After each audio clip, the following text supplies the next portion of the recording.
After living in the United States for many years, Dineo returns to her hometown in the Free State, Putarechaba, where she'll be telling us a story of her upbringing and also that of the life she's been living in the US as a traveler. Hi, I am Dineo Daud, born and raised here in Makwani Kwakwa, just behind the mountains of Wetsishoek. I have been living in Wisconsin for the past 10 years and in the States for almost 13 years now. So everybody knows me as the stay outside mom because I love hiking. I love doing everything outside, pretty much just spending time out in nature. And I started hiking when I arrived in Utah, and I've always wanted to get on the trails, especially right here because I grew up here. And one of the best memories that I have was coming to visit Wetsishoek around December time, and I will see people with their backpacks, and they will mention the chain letters, going hiking, and doing all these great stuff. So I have always just been curious, like, what does it feel like? How does it feel like to get on the trails and walk around with a backpack? I didn't even know what was in their backpack. So eventually I made it to Utah, and I remember taking my first hike. It was almost like I was reborn, just following. It was like a call. I went out there by myself, and I just started walking with no navigation, no hiking shoes. I just felt free. I was just happy to be out in nature. So looking for the adventure, which is just to get outside and enjoy nature. So I am comfortable hiking alone with a group of women, or I also work with a non-profit organization called Hike It Baby, where we introduce kids to the outdoors, and we support all the parents to take their kids outside and introduce them to nature. So I think that's when my love for the outdoors really explored. It just like being out there as a new mom, since I didn't have any family back in the US. And I think by then I was fighting like depression. The depression is very real for a new parent. So my love for the outdoors really grew when I became a mom, and I also wanted to pave a way for my daughter, because growing up here in Kwakwa, like I said, I will see people with their backpacks, out here enjoying nature, and I was just curious. But then it was my time, Once I got to the US, I just feel like I was free, and I wasn't gonna let anyone stand in my way. I will tell you, and I think it's one of those things, like, you don't realize how lucky you are or what you have until you leave that place and go and live somewhere else. Like growing up here around these beautiful mountains, going to school just around here, I didn't know how lucky we are, and I was just curious. But I don't think that you can compare the US where I hike. I currently live in Wisconsin. There's no mountains there, it's just cornfield. So coming back here in South Africa and being able to explore the chain ladders for the first time. I mean, like, it took me 38 years to finally climb the chain ladders, and we spent the night up at Tugela Falls, and the hike was amazing. I was afraid to, because I'm scared of heights. So I wasn't sure how this hike was going to be, but I know for sure that you cannot compare the US trails with what we have here in Drakensberg. It's different. So for me, what really gets me outside now, I feel like it's for my mental health.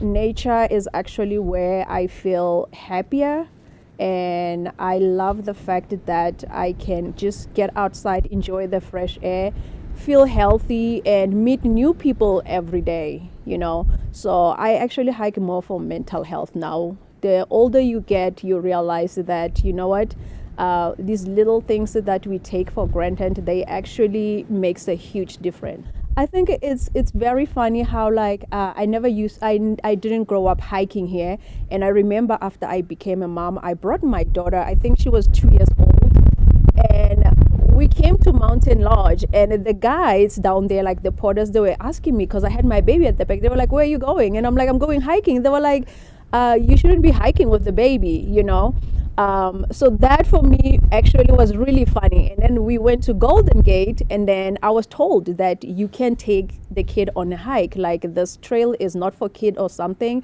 So for me, that was like laughable because I have been hiking with my daughter since she was born, you know.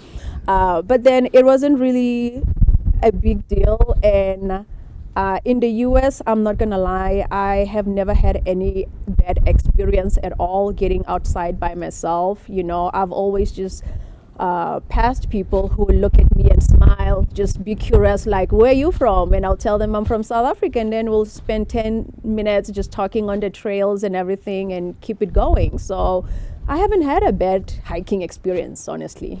For me, hiking is always just one of those things. Like you get outside and you find something that it's actually like a big deal to everybody, and you're like, I can't believe I'm here. You know, like it makes sense why everybody talks about the Drakensberg. There's so much to see here. There's so much to do that every time I come here, you know, time just flies by and then I have to go back. It's just never enough. I would like to come here and maybe spend 7 days just like exploring the trails and enjoying nature. For someone who grew up in Kwakwa, I hated winter. I hated watching the snow fall or, you know, the mountain covered with snow. I just thought it was horrible. Like it was just cold. And moving to the US, whereby I was just excited about the white Christmas, and then eventually I figured it out that I hate hiking in the summer. I don't hike in the summer. I love hiking in the winter because in the winter I get more active. There's so many things that I can do, and the weather is actually nice. And then in the summer, my challenge is I am allergic to mosquitoes, and once it's hot at 7 o'clock, you can actually get outside and go hiking. So I love winter.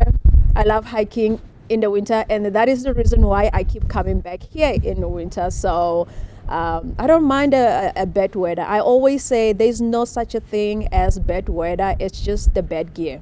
So I have the best gear for all the adventures all season. I love camping. I actually did camp overnight on the snow when I lived in Utah, and that trip really was very challenging for me because I wasn't prepared. You know, it was snowing and we had to spend the night. I didn't bring extra socks. I had to borrow some socks that night to wear the next day, you know.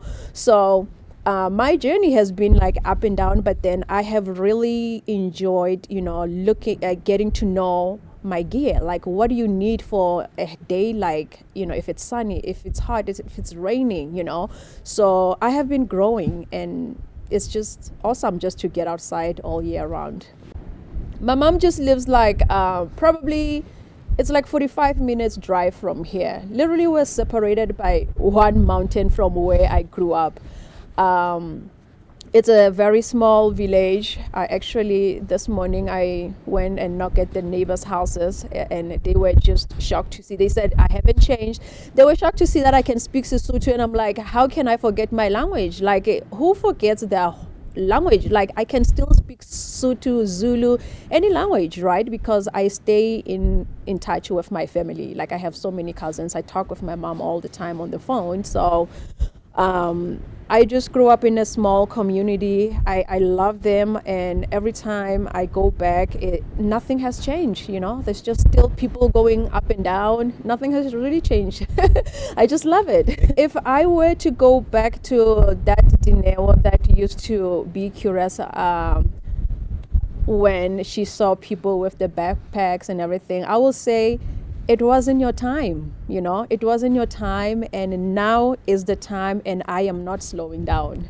I was raised by my gogo in Free State, where you have to get up like at 5 o'clock and sweep the floor and clean the house, and I had to make tea or coffee and take it to her bedroom. I have to go and knock with the coffee.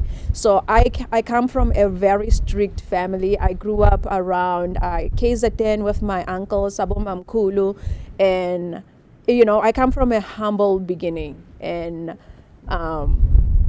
I know how to cook. I love baking, and I'm really grateful for my gogo for being strict and yelling at us if it's 5 o'clock you're not home. There was always a rule when we were growing up that the lights better not be on while you are still out on the street. I still love coming back home to visit. So honestly, nothing much changed when it comes to the family dynamics. Like I'm still involved with my family, grateful for them for smacking me with the pot and sticks and everything. I turned out amazing.